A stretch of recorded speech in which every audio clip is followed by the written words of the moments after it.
Good morning बच्चों, मैं Dilkhush DK sir आज धरने के बाद आप लोगों के सामने प्रस्तुत हुआ हूँ। आज मैं आप लोगों के लिए खुशखबरी तो यही है, पेपर रद्द हो गया, कम से कम हमारा परिश्रम रंग लाया। हम लोग जिसके लिए लगे थे वो सफलतापूर्वक सफल हुआ। फिर से हम अपने टॉपिक पे वापस आ चुके हैं। आज हमारा वही टॉपिक 11.1 न्यू बुक से, पुरानी बुक से 13.3 शंकु के पृष्ठीय क्षेत्रफलों पर आधारित प्रश्न, जिसमें हमारा पहला प्रश्न जो है, इस प्रश्न में कहा था किसी शंकु के आधार का व्यास 10.5 सेंटीमीटर, शंकु के आधार का व्यास 10.5 सेंटीमीटर और उसकी तिर्यक ऊंचाई 10 सेंटीमीटर है। तिर्यक ऊंचाई 10 सेंटीमीटर है, तो शंकु का वक्र पृष्ठीय क्षेत्रफल कितना होगा? यह वक्र पृष्ठीय क्षेत्रफल ज्ञात कीजिए। अब जो हमारा वक्र पृष्ठीय क्षेत्रफल होता है, तुम लोगों को सहजता हो इसलिए मैं पहले से लिख कर रखा हूं। शंकु का वक्र पृष्ठीय क्षेत्रफल बराबर होता है पाई आर एल। पाई आर ये पहियों पता है 22/7। यल भी दिया गया है 10 सेंटीमीटर, लेकिन ये चौड़वा आर दिख रहा है, आर ना कहीं पर भी आर दिखाई दे रहा है? नहीं दिखाई दे रहा है, आर तो पता ही नहीं है। अब समस्या हुई, आर हमें कहां से मिले, आर हम कहां से पा सकते हैं? लेकिन डी दे दिया गया है, डी दिया गया है। अब जो हमारा व्यास होता है, व्यास वो त्रिज्या का 2 गुना होता है। जो व्यास होता है वो त्रिज्या का 2 गुना होता है, अर्थात जो हमारा d होता है वो 2r के बराबर होता है। अगर हम r लेंगे तो d/2, व्यास की आधी त्रिज्या। व्यास मतलब पूरा यहाँ से यहाँ तक, यहाँ से लेकर यहाँ तक, त्रिज्या मतलब इतने बेचारे, इतना आधी, व्यास की आधी त्रिज्या। व्यास की आधी त्रिज्या था d/2। अगर व्यास 20, त्रिज्या 10। अब व्यास दिया गया 10.5, रख दो 10.5 बटे 2, 10.5 बटे 2, 10.5 बटे 2।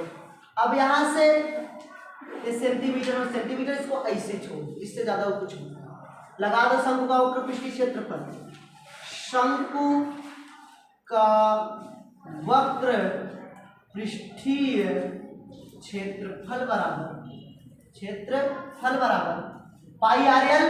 पाई का मान पता ही है 22/7। आर का मान 10.5 बटे 2 गुणे 10.5।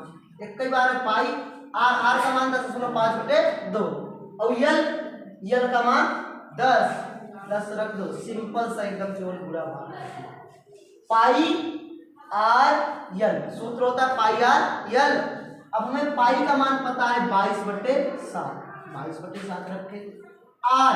आर का मान अभी भी निकाले d/2, 10.5 बटा 2, 10.5 बटा 2 रखे। यल का मान 10 है, 10 रख दिए।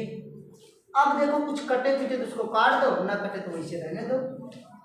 देखते हैं, ये 2 1 के 2, 2 1 के 2, 2 1 के 2, 7 से काटो, 7 1 के 7, 7 1 के 7 करोगे, यहाँ पे 3 बच जाएगा, दशमलव के बाद जाओगे, यहाँ पे दशमलव लगाओगे, यहाँ 3 बचा, इसके पास जाएगा, 7 बचे 35। या वही सब जानते होंगे 15 7 105, दशमलव ना बोलते। अब यहाँ पे बचा हुआ है 11, यहाँ पे बचा हुआ है 1.5, यहाँ पे बचा हुआ है 10। अब 10 से गुणा करोगे, एक अंक दशमलव गायब हो जाएगा, एक अंक दशमलव, 10 से गुणा दशमलव हट जाएगा, एक अंक दशमलव है, 10 से गुणा करोगे दशमलव हट जाएगा, ये आ जाएगा 11 गुणे 15। अब 15 से गुणा करोगे, 15 1 के 15, 15 1 के 15, 15 1 16, 165। देखो 15 से गुणा करोगे, 15 1 के 15 के 5 ऐसे लगाए, 15 1 के 15, 15 1 16। हमेशा जो हमारा क्षेत्रफल होता है वो स्क्वायर में होता है, जो भी दिया है उसी का स्क्वायर करो। ये देखो सेंटीमीटर दिया है, सेंटीमीटर स्क्वायर। अगर ये मीटर दिया होता तो हम मीटर स्क्वायर करते, ये सेंटीमीटर में तो सेंटीमीटर स्क्वायर। अर्थात इस बर्थडे की टोपी का मतलब शंकु का जो क्षेत्रफल निकल के आएगा वो 165 सेंटीमीटर स्क्वायर आ जाए। इतना सिंपल सा प्रश्न, इतना सादा है, एकदम सरल प्रश्न। ऐसे सिंपल प्रश्न नहीं होते। कुछ नहीं करना, केवल सूत्र याद है, मान उड़ा के रखो, बुरा बात तो ऑटोमेटिक गदैया गोल में ही सीख के आए, वो ऑटोमेटिक आ जाए। केवल तुमको सूत्र आना चाहिए। अगर सूत्र आ जाए, सवाल सूत्र आए, सूत्र के साथ साथ इसका मतलब क्या होता है। जैसे कभी कभी क्या होता है, हम ऊंचाई दे देती है, हम ऊंचाई को यही मान के रख देते हैं, तो वहां पे गड़बड़ी हो जाती है। अगर जो दिया है उसी को लिखो, आर दिया है आर को लिखो, डी दिया है डी को लिखो, एच दिया है वो हेरो खुद ही ऑटोमेटिक मिलेगा। जो नहीं दिया है देखोगे तो कुछ ना कुछ रास्ता दिया होगा। जिसे कहते हैं भगवान एक रास्ता बंद करते दूसरा खोलता है, वैसे इसमें भी प्रश्न में भी अगर एक बंद होगा तो इसके अलावा दूसरा जरूर खुला होगा, वहां से कुछ पहुंच जाओगे। ये रास्ता नहीं से कि चलो आगे से इसे यहाँ से शॉर्टकट ले लेते मुड़ के चले जाए। मतलब कुछ ना कुछ आगे से बना ही होगा, चाहे टूटा फूटा रास्ता ही है हल करने के लिए। लेकिन तुमको सूत्र पता होना चाहिए, सही मान रखो, सही तरीके से। सिंपल सा क्वेश्चन है, एक ही बार में समझ में आ जाएगा। जुटे रहो, लगे रहो, पढ़ते रहो। मिलते हैं अगले प्रश्न के साथ।